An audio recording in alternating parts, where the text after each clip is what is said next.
भाई city big news के सारे दर्शकों ने मेरी यानी अंकिता सिंह की राम राम। एक बार टाइम देख लो, रात के 10:15 बज चुके हैं और फिलहाल जो है हिसार के आज़ाद नगर में खड़ी हूँ, जहाँ जो है हरियाणा के डिप्टी सीएम दुष्यंत चौटाला का आज का प्रोग्राम था। बेशक 10:15 हो गए हो, बेशक प्रोग्राम आखिरी में तो एक हो, लेकिन अब तक जो है युवाओं का जोश यूं का यूं बरकरार था, जो देखने मिला डिप्टी सीएम के नारे के ऊपर कि भाई आया सीएम आया।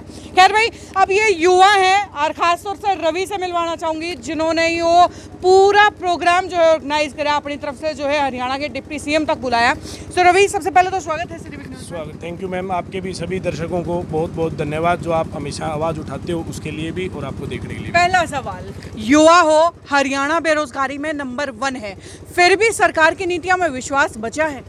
मैम ऐसा है, सरकार की नीतियों में तो देखो आम जन को विश्वास कहीं ना कहीं करना पड़ेगा, क्योंकि सरकार काम तो कर रही है। अब क्या है कि देश की जनसंख्या ज़्यादा बढ़ रही है, जो मतलब एक पॉलिसी आनी चाहिए कोई, मतलब जिसके ऊपर जनसंख्या में कंट्रोल हो, उसके बाद तो हम अब जो हमारी नौकरियों के अंदर जो कम होने लग रही है या हमारी बेरोजगारी बढ़ रही है, उसका कारण एक और भी है। तो हम अकेला सिर्फ सरकार पे ही सब कुछ थोप दें कि भाई इनकी वजह से बेरोजगारी बढ़ रही है, तो कहीं ना कहीं देखो मैम, ये एक मतलब मैं इसको जो है जनसंख्या का भी एक मतलब अभाव मानता हूँ कि भाई ज़्यादा बढ़ रही है, उसके कारण भी। बिल्कुल, युवा हो, अभी करियर पे फोकस करने का भी टाइम है, लेकिन पॉलिटिकली काफ़ी एक्टिव हो गए हो। साथ ही में जो है लगातार कई, मैं अभी देखने लग रही थी, इवेंट्स हैं या होर्डिंग्स हैं, तो आपने को लगे कि पॉलिटिक्स अभी थोड़ी ज़्यादा जल्दी है या फिर कोई पद का लालच है, कोई पद मिला है? मैम ऐसा है, कोई पद का लालच नहीं है। मैं 2014 के अंदर जब डिप्टी सीएम साहब 16 अप्रैल को सांसद बन के आए थे, जब से उनके साथ जुड़ा था। पढ़ाई भी मैंने साथ की साथ कंटिन्यू करी, मेरे हर एकेडमिक्स के अंदर हमेशा अच्छे मार्क्स रहे, कभी भी कम नहीं रहा। मैंने मेरी लॉ की डिग्री भी कंप्लीट करी और करंटली मैं मेरी LLM परस्यू कर रहा हूँ। उसके बाद मैं आगे फर्दर PhD के लिए जाऊँगा।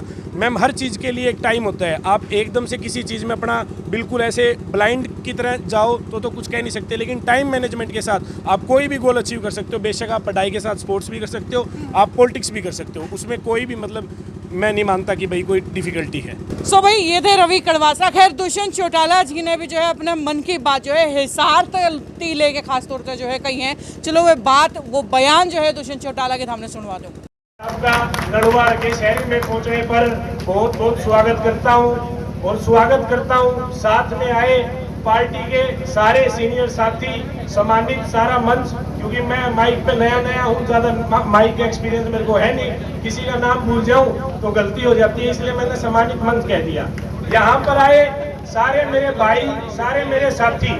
आज किसी कवि ने कहा था कि दवाई काम नहीं करती, हौसला काम करती है। मैं भाई साहब को बताना चाहूँगा, दिन में 43 डिग्री सेल्सियस का टेम्परेचर था, कभी पंखे लगवा रहे थे, कभी कूलर लगवा रहे थे। शाम को 6 बजे भगवान ने इतनी मेहनत करवाई है। चलो मेहनत से तो वैसे नहीं डरते, पहले डिप्टी सीएम बनाया था, आगे सीएम बनाएंगे। भाई साहब को तो मेहनत तो करनी है।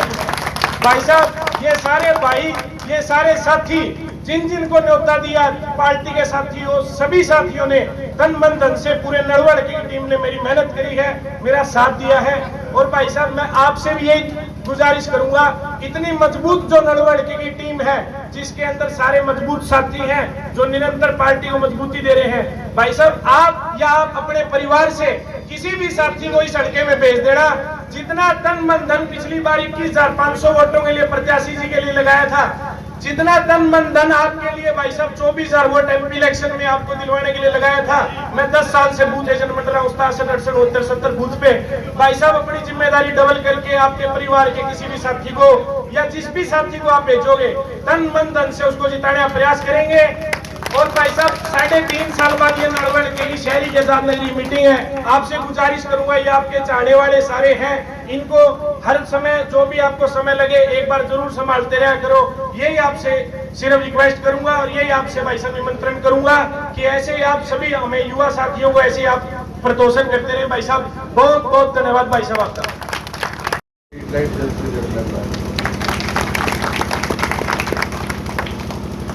और आज तो राम की जाती है, मेरे ख्याल से इस बार तो जून आ लिया, 40 डिग्री टेम्परेचर पहुंचते बारिश हो जाती है।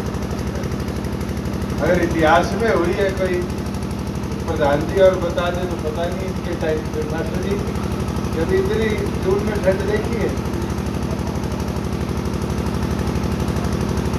मैं तो आप सबसे यही विनती यही प्रार्थना करूंगा, जो बात राजेंद्र लेतानी जी ने कही, आज हमें उस पर काम करने की जरूरत है। आज नए साथियों को जहाँ जोड़ना है वहाँ पुरानों को और ताकत के साथ काम करना पड़ेगा। कहावत है, बूंद बूंद जोड़े घड़ा भरते और बूंद बूंद जोड़े समुद्र। अगर आप समुद्र जैसा विशाल संगठन बनाना चाहते हैं तो उस बूंद बूंद को और मेहनत के साथ हमें साथ लगाना पड़ेगा।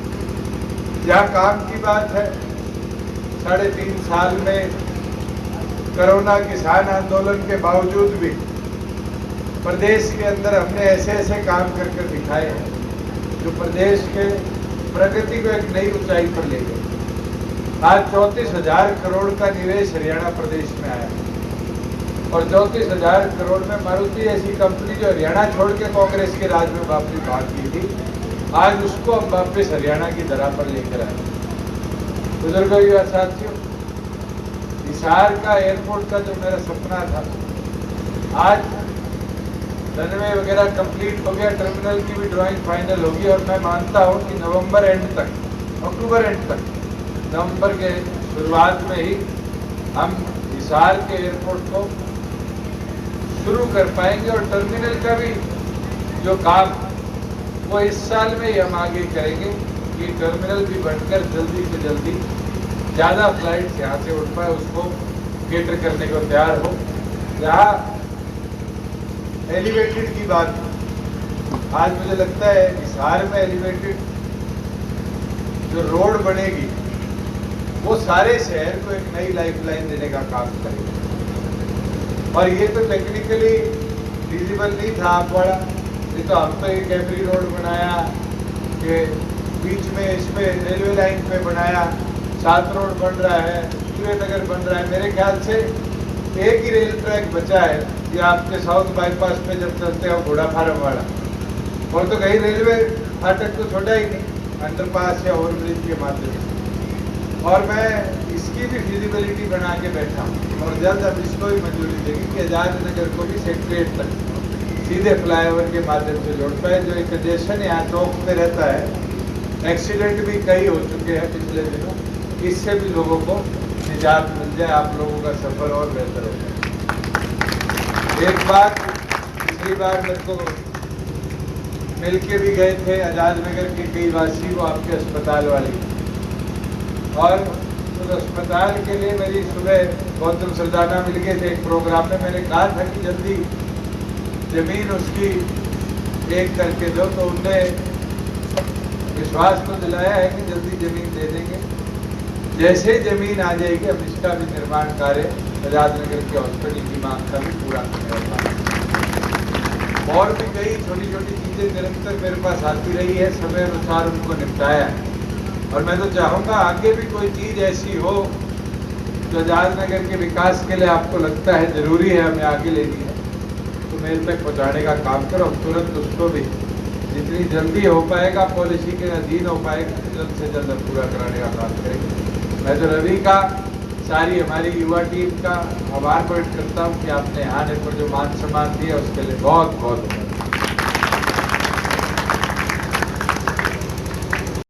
तो भाई, यह वीडियो या खबर उरे लग आगे भी सिलसिला लगातार जारी रहेगा। देखते रहिए सिटी बिग न्यूज़। नमस्कार।